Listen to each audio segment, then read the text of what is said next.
बोधगया बिहार की राजधानी पटना से लगभग 115 किलोमीटर दूर दक्षिण पूर्व दिशा में स्थित है और गया जिला से सटा हुआ एक शहर है। यह गंगा की सहायक नदी फल्गु नदी तट फल्गु रिवर के किनारे पश्चिम दिशा में स्थित महाबोधि का प्राचीन मंदिर है। इस मंदिर का संबंध सीधे तौर पर भगवान बुद्ध से है। साल 2002 में महाबोधि मंदिर को यूनेस्को की विश्व धरोहर स्थल के रूप में मान्यता दी गई। जानते हैं इस मंदिर के इतिहास और धार्मिक महत्व के बारे में। साथ ही जानते हैं बोधगया को क्यों कहा जाता है ज्ञान की नगरी। पूरी तरह से ईंटों से बना बोधगया का महाबोधि मंदिर सबसे प्राचीन बौद्ध मंदिरों में एक है। कहा जाता है कि सम्राट अशोक ने 3री शताब्दी से पूर्व इस मंदिर का निर्माण कराया था। इसके बाद कई बार मंदिर स्थल का विस्तार और पुनर्निर्माण किया गया। 52 मीटर की ऊंचाई वाले इस मंदिर के भीतर भगवान बुद्ध की सोने की मूर्ति है, जहां भगवान बुद्ध भूमिस्पर्श मुद्रा में हैं।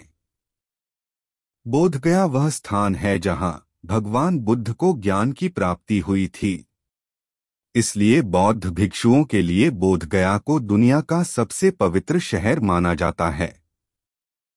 कहा जाता है कि करीब 531 ईसा पूर्व में यहाँ फल्गु नदी के किनारे गौतम बुद्ध को ज्ञान की प्राप्ति हुई थी।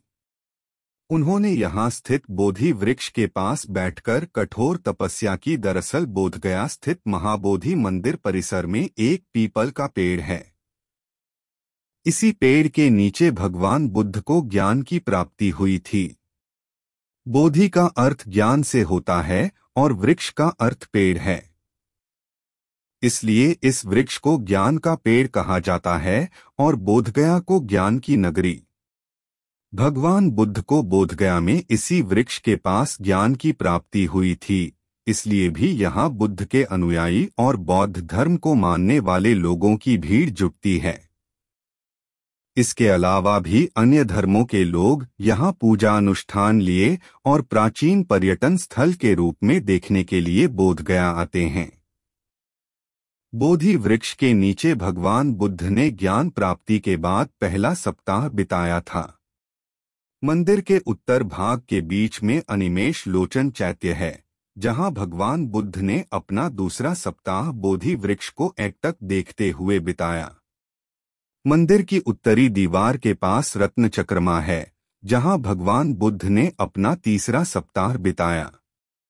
भगवान ने जहां जहां कदम रखे वहां कमल खिल गए। भगवान बुद्ध ने अपना चौथा सप्ताह रतनगढ़ या रत्नाघर चैत्य नामक स्थान पर बिताया, जिसे ज्वेल हाउस कहते हैं। कहा जाता है कि इस दौरान बुद्ध के शरीर से 6 रंगों की किरणें निकली थी। बौद्ध अनुयायी ने इन्हीं रंगों को अपना झंडा बनाया। भगवान बुद्ध का 5वां सप्ताह पूरब की ओर अजपाला निग्रोध वृक्ष के नीचे बीता। यहाँ पत्थर का एक स्तंभ है जो अजपता वृक्ष का प्रतीक है। भगवान बुद्ध ने अपना 6ठा सप्ताह मंदिर परिसर के दक्षिण में स्थित कमल के तालाब या मुचालिंडा सरोवर के पास बिताया। इस सरोवर के भीतर भगवान बुद्ध की मूर्ति स्थापित है, जिसकी रक्षा करते हुए फण फैलाए हुए एक सर्प है। भगवान बुद्ध के अपना 7वां सप्ताह मंदिर के दक्षिण पूर्व में स्थित राजाताना वृक्ष के नीचे बिताया। महाबोधि मंदिर यूनेस्को विश्व धरोहर स्थल भी है। साल 2002 में महाबोधि मंदिर को यूनेस्को की विश्व धरोहर स्थल के रूप में मान्यता दी गई। महाबोधि मंदिर का निर्माण ग्रेनाइट पत्थरों द्वारा किया है। मंदिर की दीवारों पर मां लक्ष्मी, हाथी, मोर, फूलों आदि जैसे चित्र मौजूद हैं। महाबोधि मंदिर के पश्चिम में एक विशाल पीपल का वृक्ष है, जिसे बोधि वृक्ष कहा जाता है। कहा जाता है कि सम्राट अशोक की बेटी संघमित्रा धर्म प्रचार के लिए बोधगया से मूल बोधि वृक्ष की एक शाखा श्रीलंका ले गई थी, जिसे उन्होंने अनुराधापुर शहर में लगा दिया।